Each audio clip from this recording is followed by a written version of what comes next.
Hi, and welcome to And So Much More.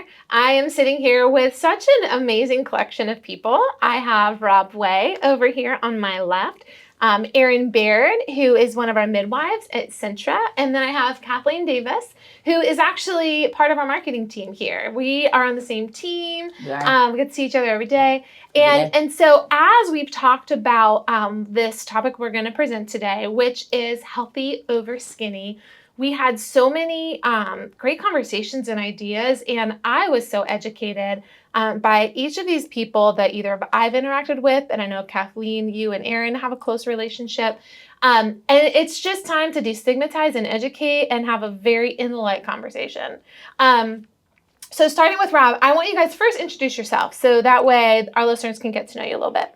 Well, I'm Rob. I met Cammie through the Radio 434 connection that we have. We've had her on the show a few times. Yeah. And it's awesome. I love it. And it's it's a good time. It's pretty good having her there. Sometimes. I'm just kidding. Yeah, wow. It's terrific. Yeah, and I think, is that it? Do I need to? Yeah, you can tell. Well, have you always lived in Lynchburg? I have not. I've been in and out of this area over the last 20 years or so. Okay. Most recently from Alaska, but you know. That's amazing. You were just in Alaska. What part? Yeah, Homer. Okay, cool. Yeah. If you were on a cruise, you might have docked there temporarily. I was not on a cruise. Luckily, went to Juneau. Yeah. Yeah. Okay. Well, I heard it's gorgeous. Yeah, it is. Yeah, very cool. It is. But Lynchburg is home now. Yeah. Yeah. Yeah, I've definitely got some roots here, and so it's awesome. Good.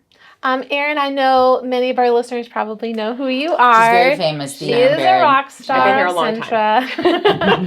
But why don't you tell us a little bit about yourself? My name is Erin Baird. I am a certified nurse midwife and work for Centra, and I'm also the executive medical director of Women's and Children's Services. I am not from Lynchburg, but I've been here for the last 15 years, and I have 4 kids in the public school system here, and a very supportive stay-at-home husband. I love that. So incredible. I'm Kathleen Davis. I'm on the marketing team here, like Cammie said.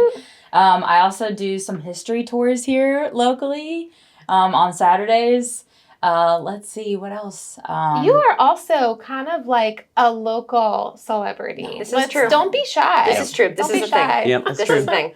People I'm in a band. You are in a band. The Chapsticks. Yeah, come check us out sometime. Yes, We're on Facebook with an X. So each person here is going to represent a different experience, a different journey that kind of centers around this idea of prioritizing what is healthy, what is going to be the best choice for your body versus this culture-produced and encouraged idea of thin and skinny and really like what people kind of look at and idolize as the end goal. And so, Kathleen, I want to start with you because you're on my right-hand side and that just feels good. So tell us about your experience. You've shared a little bit about PCOS and just your journey in trying to find the healthiest version of you. Yeah, I think 2 things that have definitely come up for me in the last year through, this whole process is one, I got sober. Mm-hmm. And I think that has definitely helped, the balancing of all the different things. We'll let Erin please talk about the medical component of this, but I'll just talk anecdotally, and then Erin, as always, just tell me where I went Clear wrong. Everything up. I'll be the translator. I'll be Kathleen's official translator. Yes, she was like, 50% of that was not true at all. That is not science. I don't know what that was. You do what you want. Now, can I just ask for those playing along at home, what is PCOS? Polycystic ovarian syndrome. It's a common, Gotcha. Unfortunately, it's a rather common condition for women that's a metabolic sort of mismatch within the system. Okay. All right. So it's a metabolic disease. We usually see it in gynecology with women who are having irregular menstrual cycles or can't conceive. Mm-hmm. Gotcha. But it's a misfiring essentially. And this is, again, I'm sure if there's a doctor on here listening that is going to be like, that's not exactly how that works. But we're talking about this from the standpoint of, the person at home who just wants to know. Yeah. It's a metabolic saboteur is what it is. It's a metabolic saboteur. It sabotages weight loss. It sabotages fertility. It sabotages a lot of other things within your body. And on the outside, unless you're a trained professional, you have no idea that somebody has it. It's a little bit like diabetes. It's a kind of a cousin of diabetes. Okay.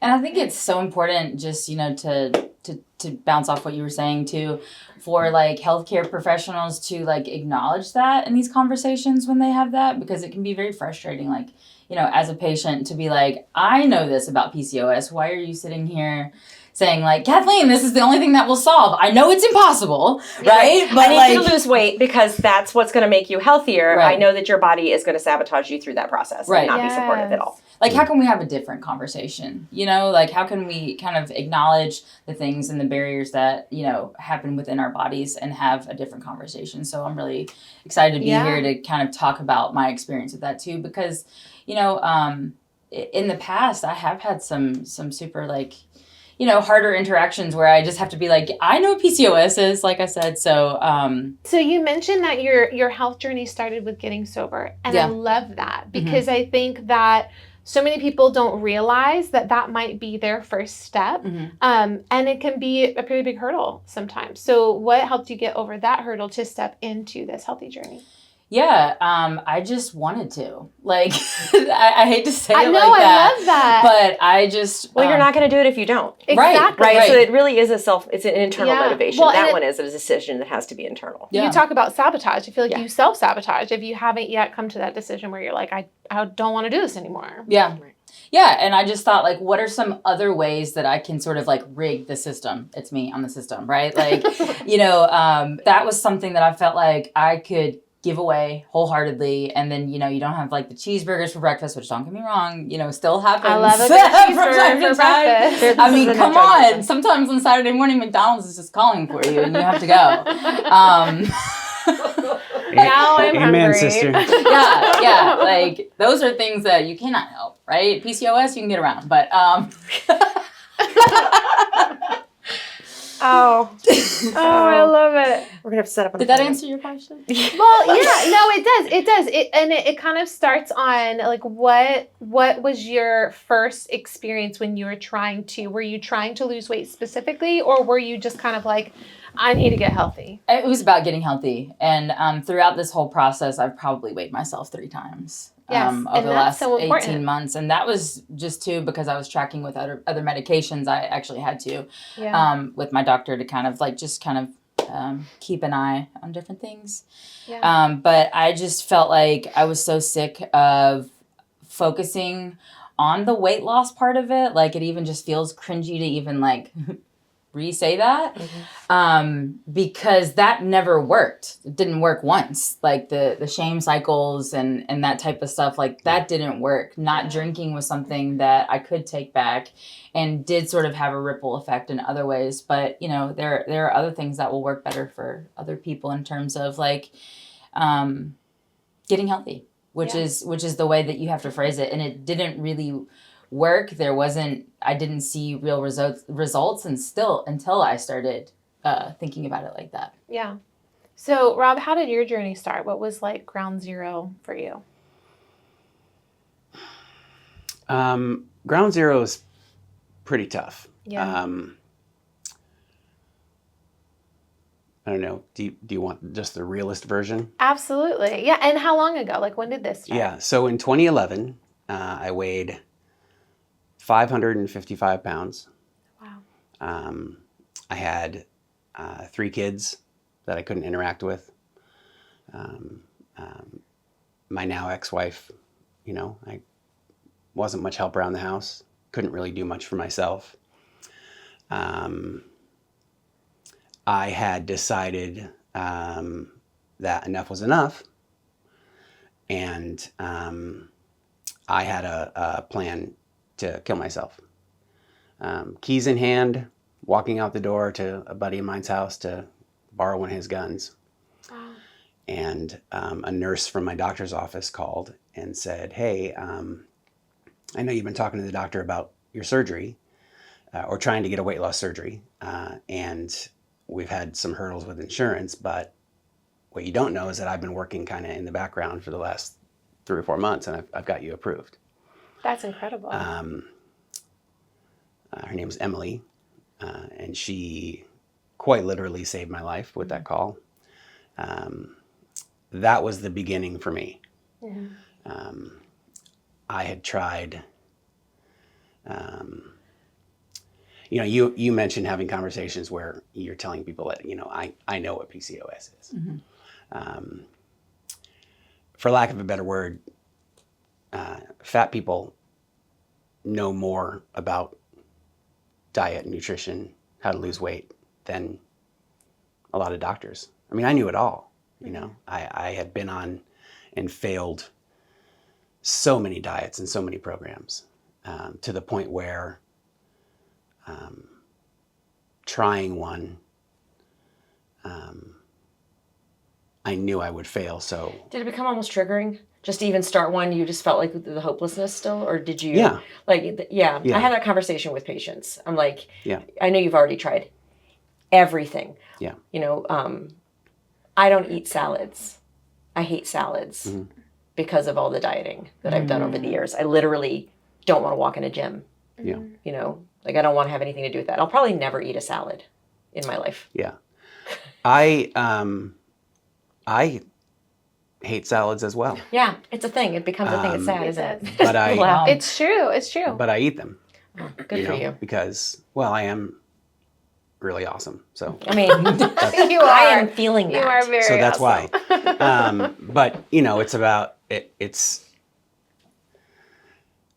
So anyway, I had my first surgery in 2011. Okay. My surgeon broke it up into 2. I had what's called a duodenal switch, Okay. which you guys in the medical field probably don't know what that is. But it's basically where they turn your stomach into the banana shape. Oh, yeah. And then they actually removed about the first 10 to 12 feet of my intestines. Wow. So I ate less and I absorbed even less. Because the small intestine is where you absorb all the nutrients, and the large intestine is where you absorb all the water. So removing that and then shrinking the stomach means that you don't get credit for a portion of what you eat. Yeah. Not that you can eat that much anyway at that point. Yeah. Wow. So if you're playing and so much more bingo, go ahead and mark the intestines box. And so... Write that down. We need to do that. Yeah. So he had to split it up into 2 surgeries because he wasn't convinced that I would survive the full surgery. Wow. So within the first year, I lost over 100 pounds. You mentioned weighing yourself 3 times in 18 months. I weigh myself 3 times or more in a day. I am obsessed with the scale. I always have been. I probably always will be.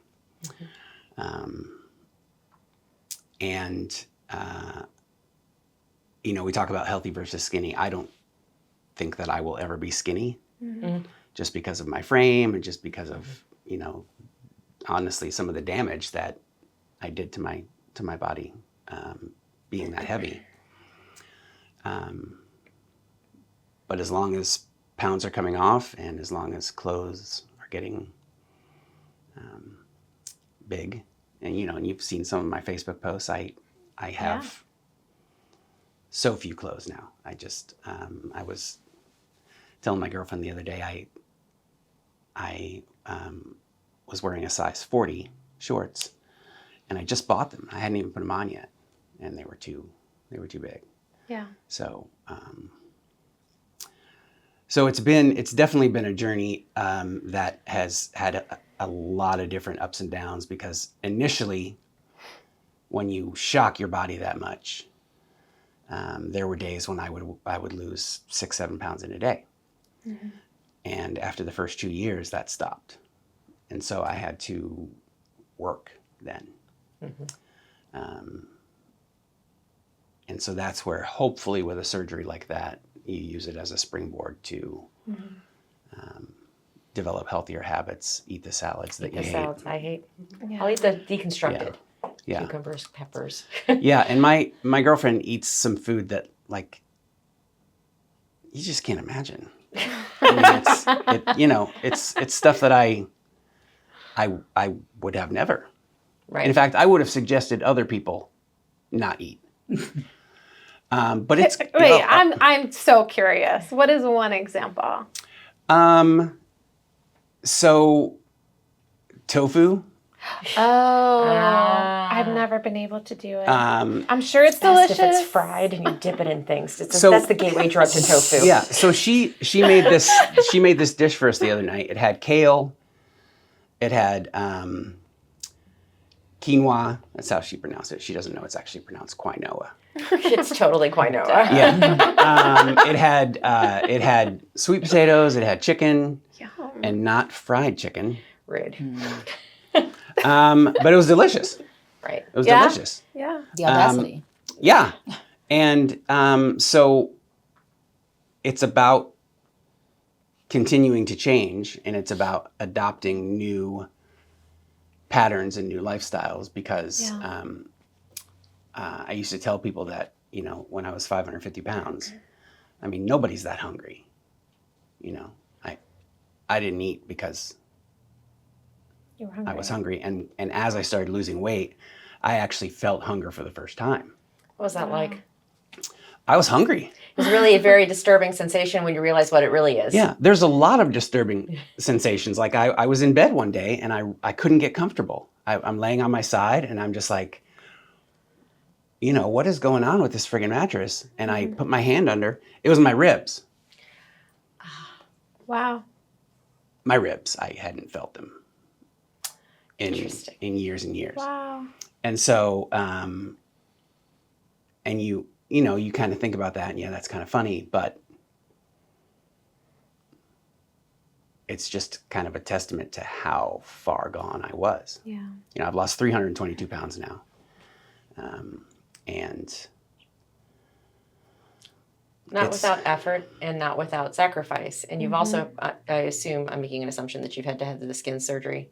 yeah, so I've had 4 surgeries total. I had 2 for the weight loss, and then I've had 2 of 3 skin surgeries. Right. So I've had the whatever the abdominal one is, and then I had a double brachioplasty, and then I'm thinking about getting a leg taken off. Aaron can do that, actually. No. because No. Yeah. No. Because You have to go through Craigslist. But. yeah, because a leg's got to weigh what, 30, 40 pounds? A There you leg go. weighs a lot more than that. Yeah. The skin probably does. Yeah. But no, yeah, I'm going to have another skin surgery, and it's just like I said, I've never been focused on skinny because I don't think it's an option for me, but Yeah. definitely healthy. Yeah. I think that's part of the problem is that I'm 49.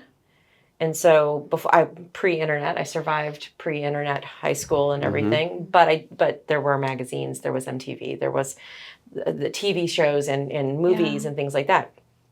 The standard American beauty is skinny, really skinny, cachectically skinny, but then managing to have all of the attributes of someone who is not. So you have to have hips for a woman, you have to have muscles for a guy, you have to have breasts, you have to have all of the things that if you really truly are truly that skinny, you can't also have unless there's reverse surgeries, there's adding things in. Yeah. Unless you're genetically, and I think blessed is a mistake. Like you got what the American vision of beauty is. Otherwise, the rest, the 99.9% of the humanity, are different body shapes. Yeah. And we're doing better. There's better representation now. You can go into Target and Old Navy have normal sized models and mannequins and things for girls, which I think is so helpful. But still, I have 2 teenage daughters. Yeah. I have one who is incredibly strong, who, lucky for me, doesn't really care. She plays volleyball. She's healthy. She's very healthy. I have another one who is very, very thin naturally. She looks like everyone else in my husband's family. They're very naturally thin people. And we do a really good job of never pointing out anything about weight to either of them. Yeah. Good. Right? Because it's not important. It's about being healthy. It's about being strong. Right. My daughter who plays volleyball the other day, and this is she'll never watch this. I walked past her and I bumped into her, and it's like bumping into a wall. Like it's an immobile object. I'm like, you are just so strong. We love that positivity. Yes. Oh, you know, Yeah. it's that thing where you just want to like squish babies. Like I just want to grab her, you know, like, and we were at the beach last week and watching my other daughter go for a walk and just watch her just stand up tall and proud of herself. Yeah. Is at almost 16, just walk down the beach, not swathed in, you know, the clothing and not trying to hide anything. Yeah. I thought, okay, that is what we need to, that's our goal. That's the goal right there. Yeah. And I think there's so many aspects of why our culture is against us. It's a little bit like we live in PCOS. Yeah. Everything is geared towards an unhealthy lifestyle Mhm. because we have evolved to make everything easier without our bodies evolving to allow us to do that. And that's been that's one of my That's a good spiels. point. That's sort of one of my talks when I have this conversation with people who come in. By the time someone in one of my visits brings up their weight, and it's a delicate conversation, it's hard on this end because you don't want to be like, so. Because you know they've heard it. They've already heard it, right? And so how do you broach the subject?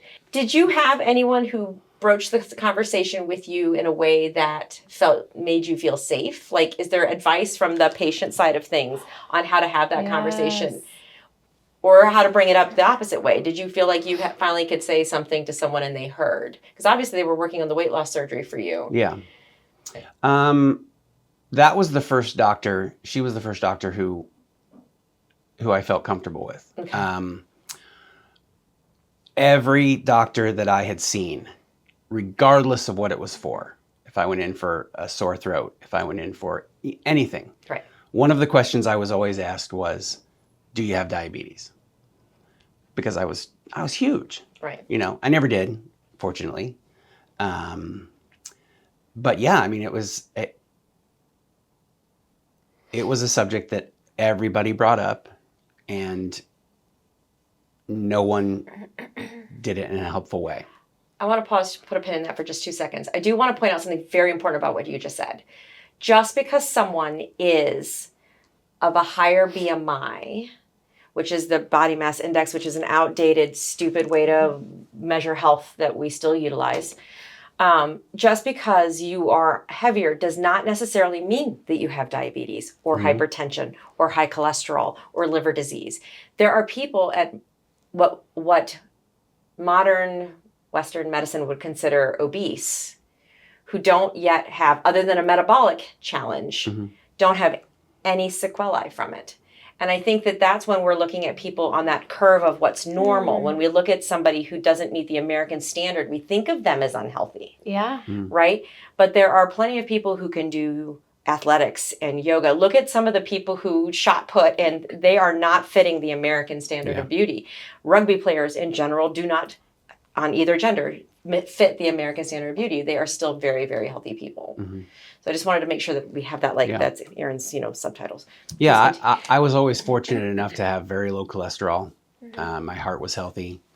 In fact, the doctor that was working with me for my surgery said, other than being like morbidly obese, you're pretty healthy. Yeah, so it's weird to have the conversation where you're so far beyond what anybody would ever consider healthy, but to still like you were saying, on the inside, Everything's fine. Be healthy. Yeah. But yeah, I talked about it with anybody and everybody, but it always went the same way. Diet, exercise.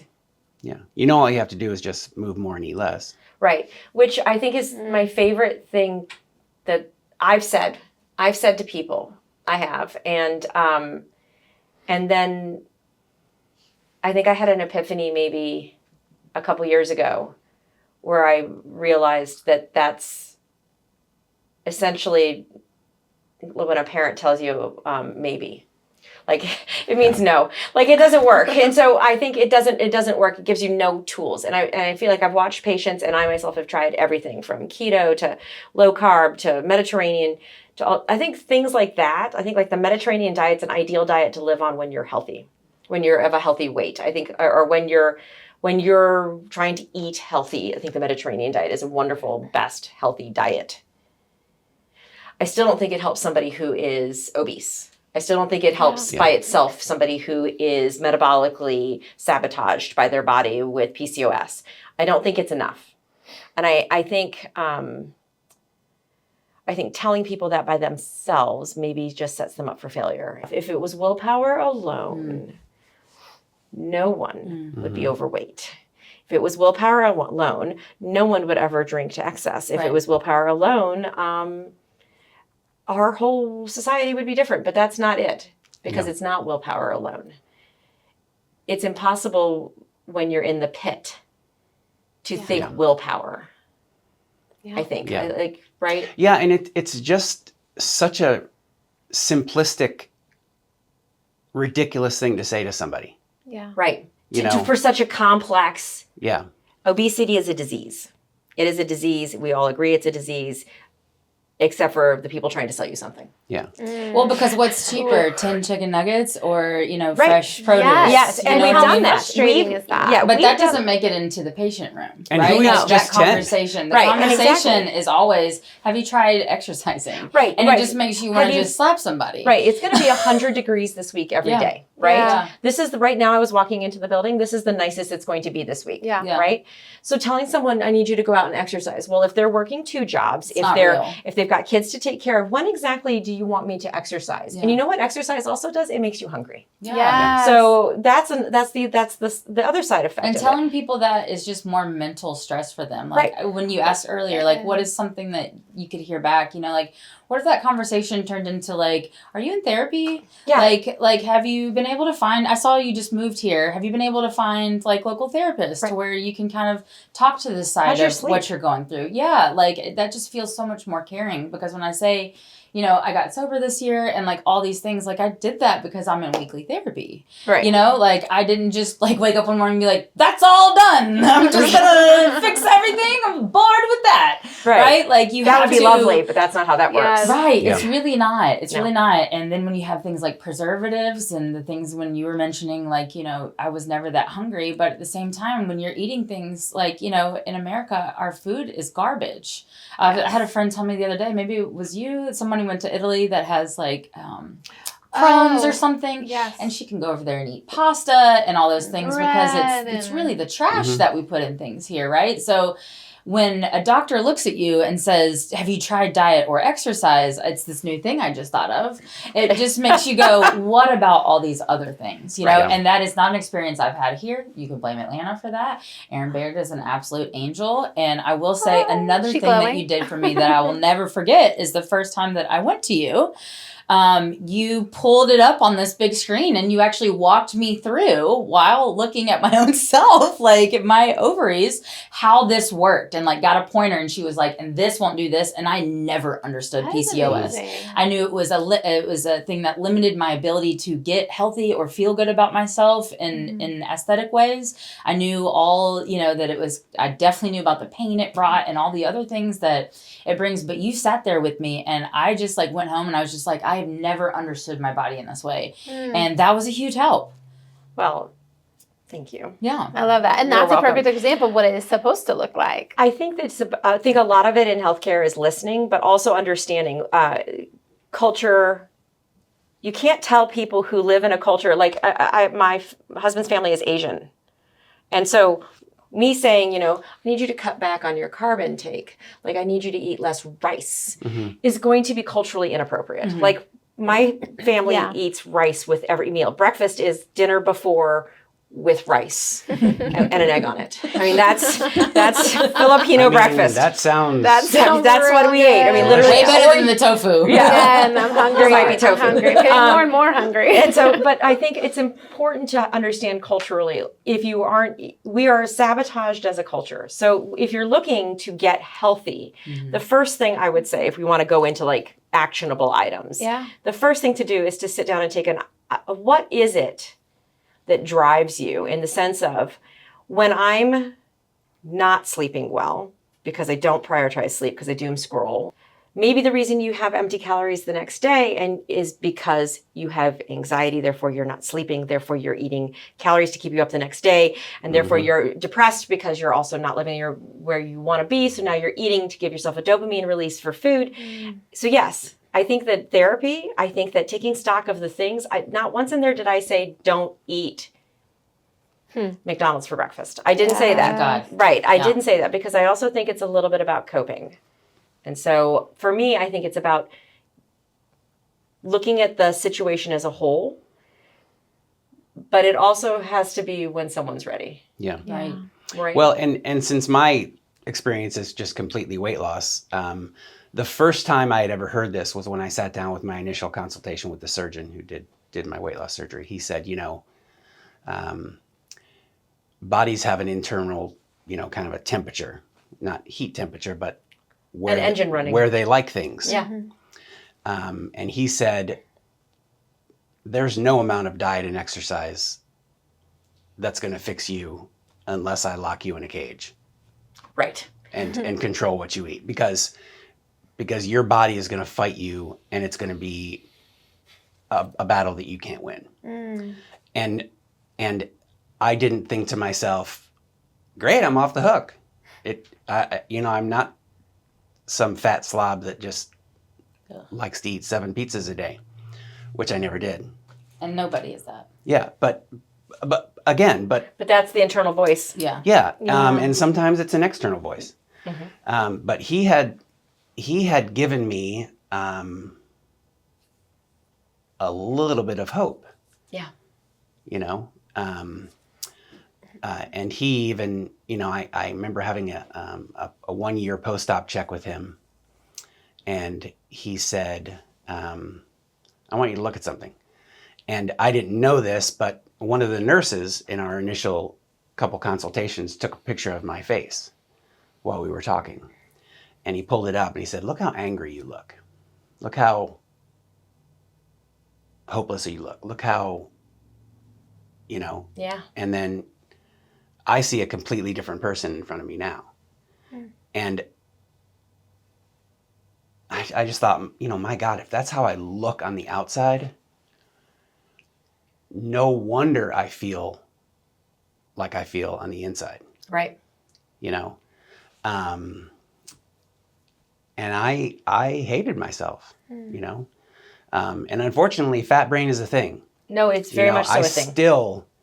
I still sometimes, I'll go out to eat with my girlfriend, and sometimes I'll walk into a restaurant and I'll start scanning tables because I know there are tables I'm not going to fit in.